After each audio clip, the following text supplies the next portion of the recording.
Hello, I'm Jessica Boyer with your SCV NewsBreak for Wednesday, October 26th. Congressman Steve Knight is still pushing for a decision to be released on Cemex. Knight sent a letter to the Department of the Interior requesting the Bureau of Land Appeals make a decision as soon as possible. A decision is supposed to be made involving a dispute over two mining contracts that could alter the east side of Santa Clarita for decades. The letter states that the department will likely not be making any decision regarding withdrawing from the site until the conclusion of the Interior Board of Land Appeals process. This week is National Childhood Lead Poisoning Week, and the Department of Health is reminding parents to reduce lead exposure at home.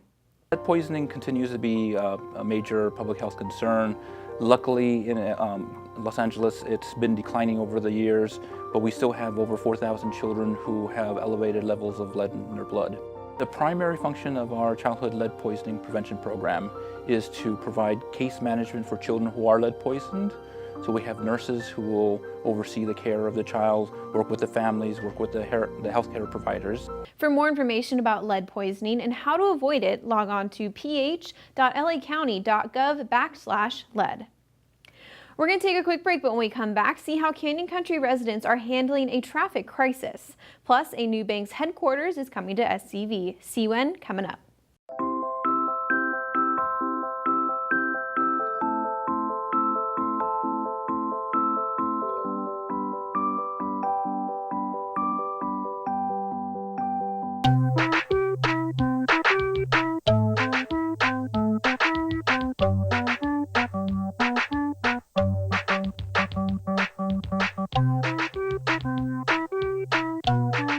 Start a story. Adopt at theshelterpetproject.org.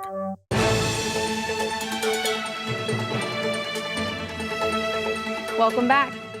Traffic in Santa Clarita is an ongoing problem. Residents of Sand Canyon are growing more concerned with impatient drivers cutting corners to get to their destinations faster.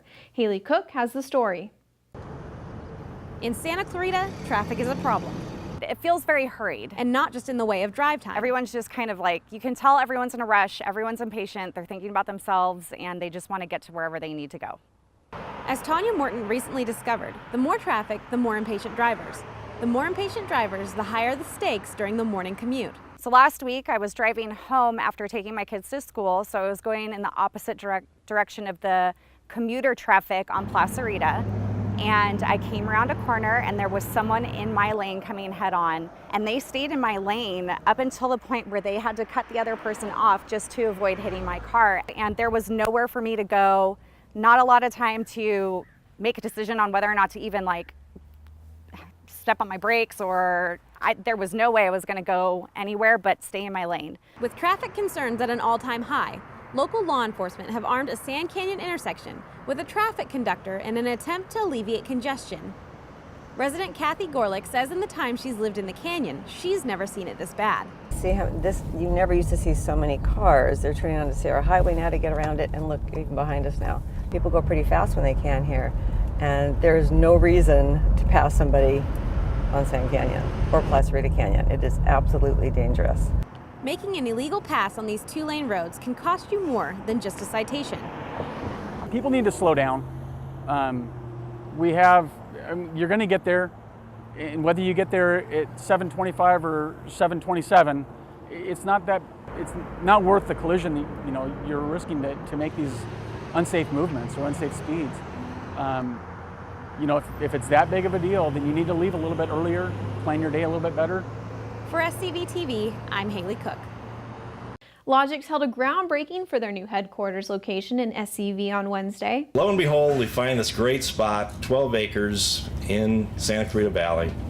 And then we get hit with the full court press by Holly Schroeder and her gang from the Economic Development Corporation. And there was just no choice. We had to come up here at that point. So we're very happy about it. And it's not to say that we're going to be completely departing from Burbank, by the way. We're going to continue to have our flagship branch in Burbank. We will retain our current headquarters as a data center, disaster recovery center, and regional training center as well. So we're excited to retain that presence, but even more excited to be up here in Santa Clarita. The project is expected to be complete in 2018. That's all for your SCV Newsbreak. For more local news, you can log on to hometownstation.com or scvnews.com. Thanks for watching. I'm Jessica Boyer.